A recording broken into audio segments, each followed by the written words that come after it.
ଦେଖିକି ଚାହା ବନଉ ବନଉ ଗୋଟେ ଖୁରାଫାତିଆ ଆଇଟମ୍ ମୋ ମୁଣ୍ଡରେ ପଶିଲା ରୁଟିକୁ ଦେଖିକି। ତାପରେ ପିଆଜକୁ ଏମିତି ମୁଁ ଆଣିକି ଥୋଇଲି ଯେ ସେ ପୁରା କାଟି ହେଇଗଲା। ତାପରେ ପୁଣି ରୁଟିକୁ ଗୋଟେ ଚୁଟକିରେ କାଟିଦେଲି। ତାପରେ ଗୋଟେ ଚୁଟକିରେ ଗ୍ୟାସ୍ ବି ଲଗେଇଦେଲି।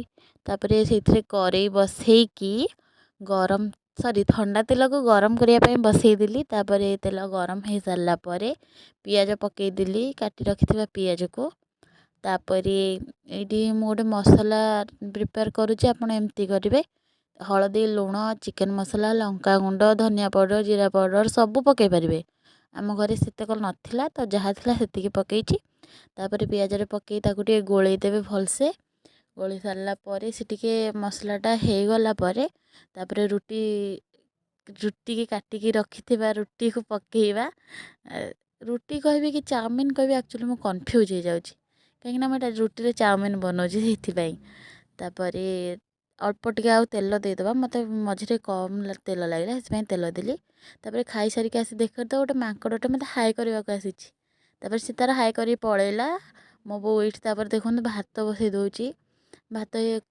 ଭାତ ବସେଇ ଦେଇକି ସେ ତାର ବଡ଼ି ଚୁରିବାକୁ ଲାଗିଗଲା ପଖାଳ ଖାଇବା ବୋଲି, ସେଥିପାଇଁ ସେ ବଡ଼ି ଚୁରୁଛି।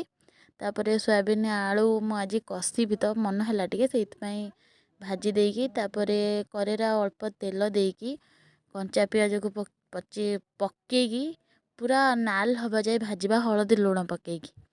ତାପରେ ଅଦା ରସୁଣର ପେଷ୍ଟ ଦେବା। ତାପରେ ତାକୁ ଟିକେ ଭଲସେ କଷି ନେବା। ତାପରେ ସେଥିରେ ଲଙ୍କାଗୁଣ୍ଡ ପକେଇବା। ତାପରେ ଅଳ୍ପ ପାଣି ଦେବା।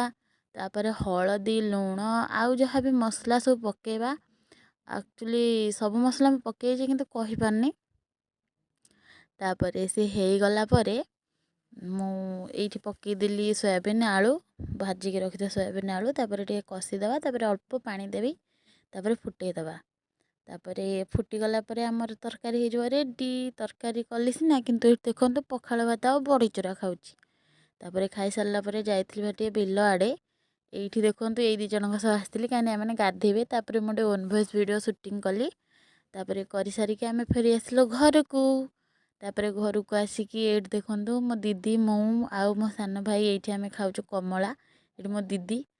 ତାପରେ ଏଇଠି ଆମେ କମଳା ଖାଉଛୁ, ମୁଁ ଦେଖାଉଛି। ତାପରେ ଏଇଠି ଆମ ନଣ୍ଡୁଲୁ, ସେ କେମିତି କରିବ ମୁହଁ ଦେଖନ୍ତୁ, ଆରେ ଆରେ ଆରେ।